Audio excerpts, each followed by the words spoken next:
This video is about gravestones, not the inscriptions on them or the lives they commemorate. This is about one man who made them and my attempt over a long period to find out who he was. In this video I will tell the story of how I tracked him down, look at examples of his work, and try and answer the question of where he got his ideas from. At Manadivy Church, a year or so ago, maybe longer, I noticed this mural monument, which looked so much later than the date of death of the person it commemorated, Anna Thomas, who died in 1759. The style of lettering, shape and decoration all suggested it was put up either to replace an earlier stone or a very long time after she died. I noticed some headstones nearby with the same sort of decoration, but with much later dates. This proved the stone was later than 1759, but it set me wondering who was the stonemason who had made these stones. Unfortunately, they were not signed. They had this chain of droopy closed flowers down the sides, which was distinctive. Because this style of decoration stuck in my mind, I began to notice it elsewhere. The headstones seemed to be of only two shapes. The sort with acroteria, those pointy ear-like bits on the corners which became fashionable in Greek revival architecture of the first half of the 19th century, or this sort, with a kind of column effect on each side and a central point on top. Sometimes I found similar headstones but without the droopy flowers. Were they by the same person, and if so, who was he? So began my quest for the droopy flower man.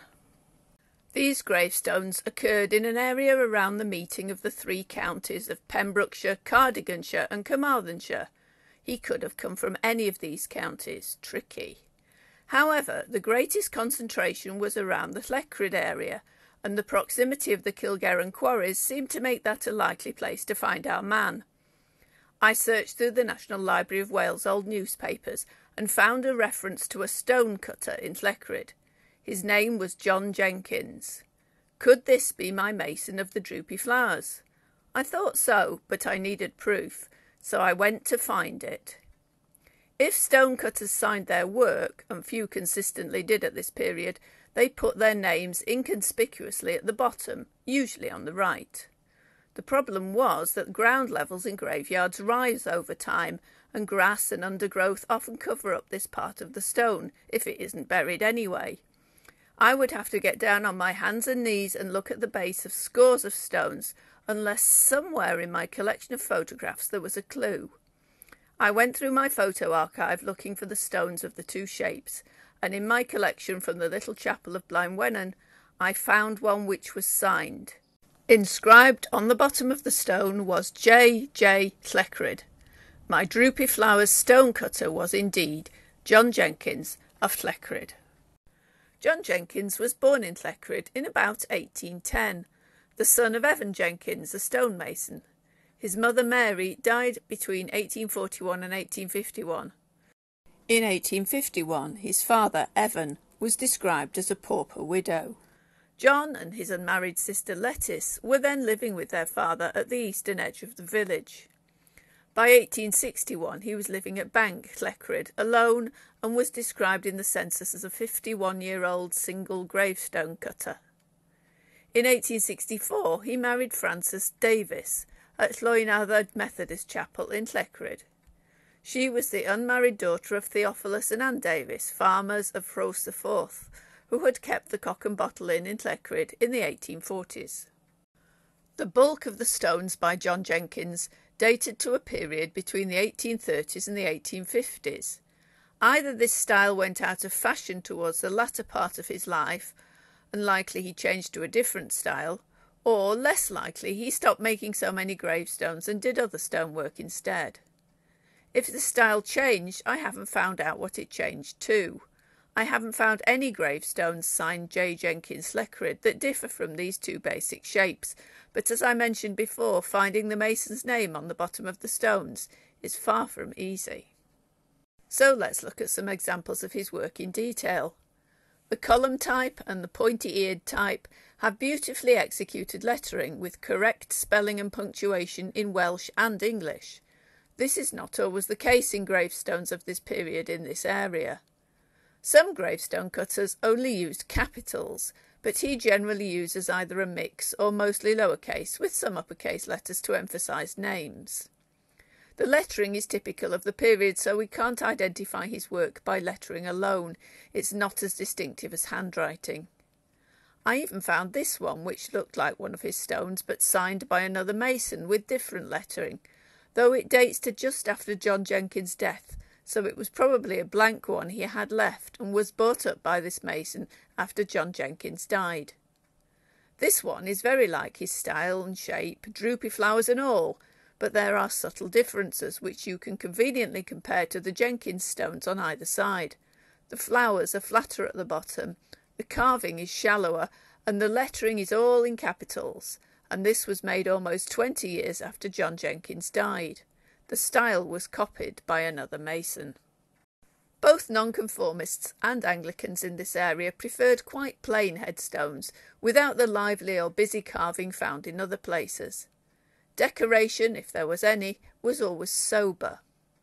John Jenkins usually filled his corners, if he did fill them at all, with spirals or circles, and no other decoration but the droopy flowers, long scrolls like a plant stem, or columns, except at the top of the stone, where he could vary things a bit. We'll now look at these, starting with the more ordinary, and I'll leave the weirdest one till last. Urns were a popular mourning symbol and came into fashion with the classical revival in the late 18th century and remained a staple theme of the funerary trade for well over a century. At Tremaine there are several examples, the work of multiple stonecutters. The acroteria on this one, which is not signed, led me to think it was one of John Jenkins. Similar stones are found at the churches of Llangoedmor, Manodyfi, Llechryd, and the chapels at Llechryd and Kilvor. The urns are sometimes wide, sometimes narrower and taller, with Greek key decoration and without. These were individually made, not just churned out. The next, and by far most common decoration used by John Jenkins, was the Bible. This is the single most occurring headstone symbol in the area by any Victorian mason, and was equally popular with nonconformists and Anglicans. John Jenkins' Bibles are almost all accompanied with what look like leeks, but I'm sure are intended to represent palm leaves, a Christian symbol of victory over death, so appropriate for a gravestone. There are a few examples which are slightly different and lack the palm leaves. The next group come mostly from Llechryd churchyard in North Pembrokeshire. None are signed, but they are all the sort with column sides. They have this rather small sprig of leaves, which I think is intended to convey an olive branch, the symbol of peace and hope. This old photograph of Llechryd Church from the 1860s shows two of them, and interestingly one has the design painted white with lime wash, now weathered away. Gravestones were often painted at this period, something we don't realise because the paint has since gone. There is also this style with roses on, which I've only found at Llandigwydd.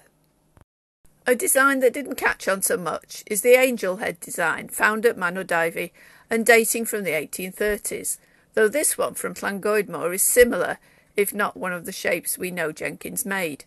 This cherub is also from Llechryd, and the carving is better, less crude, and from 1859, so later on. The last design is from Kilvor and from the 1850s, and is the only one of its kind I've found. I call this snake and paintbrush. In fact, the snake eating its own tail is known as an Ouroboros and is a pre-Christian symbol of eternity, later adopted by Christians. What looks like a paintbrush is most likely intended to represent a flaming torch.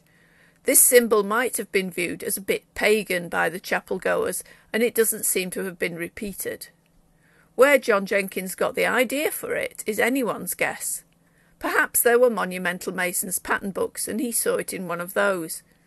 Like many of his designs, the stone surrounding it is chiselled with a roughened surface, a Jenkins trademark. It might not have been popular, but it's my favourite. It's not signed, but it is a Jenkins shape and has his scrolls on the corner and a sort of droopy petalled flower, or part of a flower with thick petals. There are some other headstones which I think might be by Jenkins, though they're not signed and differ from the standard two shapes we know he made. This one has the same flowers as the snake headstone, chiselled background and corner scrolling, but it's not in either of the shapes we've seen signed by Jenkins. It's probably by him, though, and dates from the 1840s. This grand example from 1856 at Llechryd has various hints that it's Jenkins' work. The classical imagery, here a wreath and inverted torches, the stiff flames from the torches, and shapes on the corners which are exactly like those on other of his stones. I'm sure he made it. And there's a similar one in the same place with his Bible and palm on it. There are many simpler and probably cheaper stones from the period Jenkins worked, such as the ones with stepped rectangular tops found widely in southwest Wales. Some of those might be by Jenkins, but unless I find a signed example, it's not possible to know. And there's this one from Llechryd, which is the same shape as Jenkins' stones, but decorated in a very different way and without columns. Despite the basic outline looking like a stone by Jenkins, the rest just doesn't look like his work.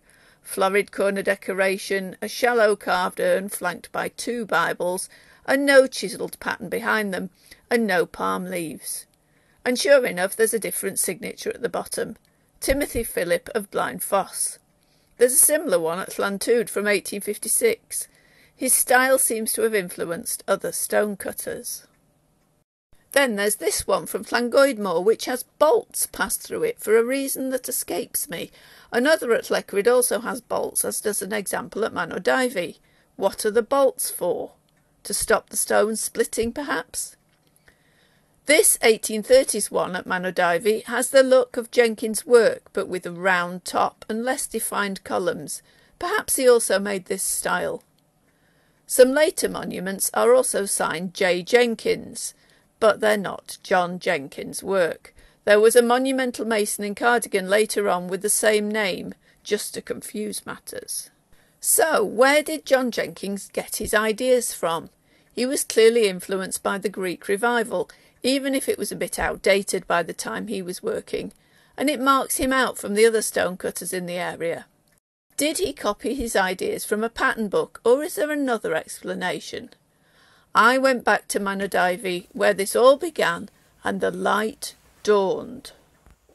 Look at this neo-Greek marble monument to Susanna Davis of Pentre Mansion, who died in 1823.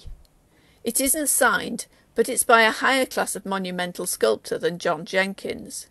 It has acroteria, it has a wavy scroll down the sides, it has chunky four-petal flowers. Now look again at Jenkins' work. All these are seen echoed in his headstones. I wonder, did this monument, quite new when he began working, and only a couple of miles from his home, inspire him? Did he sit in one of these pews as a young man, staring at this during the sermon, and it looked to him the epitome of what a good monument should look like, so that when he made monuments himself, elements of this one found their way into his work? I can't prove this theory, of course, but it seems likely. It certainly was the pattern for the monument outside, which sparked this all off. It's almost a copy. Lastly, this stone at Llechryd, to John and Francis Davis, on which John Jenkins made a rare error. He ran out of space for the S in Davis, and which has a further inscription at the bottom, done by someone else, for John Jenkins himself. He died in April 1879, aged 67. This is where the Llechryd stone cutter is buried.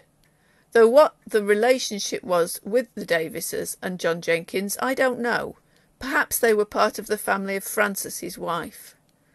So here he lies, commemorated on one of his own stones, a rare thing for a monumental mason. I hope you enjoyed looking at the work of my droopy flower stone cutter. If you're in the area and visit graveyards, you might spot them yourself. Do you think my theory about his inspiration is correct? Let me know in the comments. And, as always, thank you for watching.